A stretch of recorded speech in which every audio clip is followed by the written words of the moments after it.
Hi friends, என்னோடய GRT காப்பு பற்றி பார்க்கலாமா?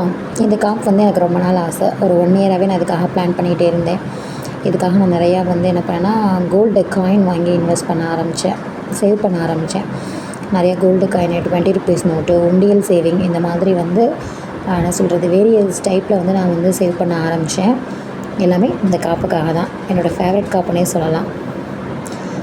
இதுக்கு ஏற்ற மாதிரி நான் பிளான் பண்ணி ஃபஸ்ட்டு நம்ம காயின் முடிஞ்ச அளவுக்கு காயின் இந்த அக்ஷய திருதியில் வேஸ்டேஜ் இல்லாமல் ஆஃபர் போடுவாங்க தங்கமயில் ஜிஆர்டியில்.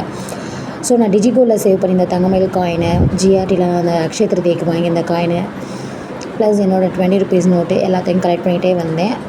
ஓகே, ஓரளவு நமக்காக தெரியும்ல, இவ்வளோ வந்துச்சுன்னா வாங்கலாம் அப்படின்ற மாதிரி வெயிட் பண்ணிகிட்டே என்னோடய காயின் சேவிங்ஸை நான் கண்டினியூ பண்ணிக்கிட்டே இருந்தேன். கரெக்டாக ஒரு டைமில் எனக்கு என்ன ஆயிடுச்சு அப்படின்னா, காசு ஓகே, இது நமக்கு கரெக்டான டைம் வாங்கலாம் அப்படின்ற மாதிரி தோண ஆரம்பிச்சிருச்சு. ஸோ என்னோடய சேவிங்ஸ் எல்லாத்தையும் எடுத்து ஒன்றா கலெக்ட் பண்ணி நான் எல்லாத்தையும் கவுண்ட் பண்ண ஆரம்பித்தேன். ஓகே, நமக்கு பர்ச்சேஸ் பண்ணுற டைம் வந்துருச்சு அப்படின்னு சொல்லிட்டு ஜிஆர்டி கிளம்பியாச்சு. போனே ஃபஸ்ட்டு நான் பார்த்தது நெக்லஸ் தான். சும்மா ஒரு கிளான்ஸ் பார்க்கலாமேன்ட்டு பார்த்துட்டு இருந்தேன்.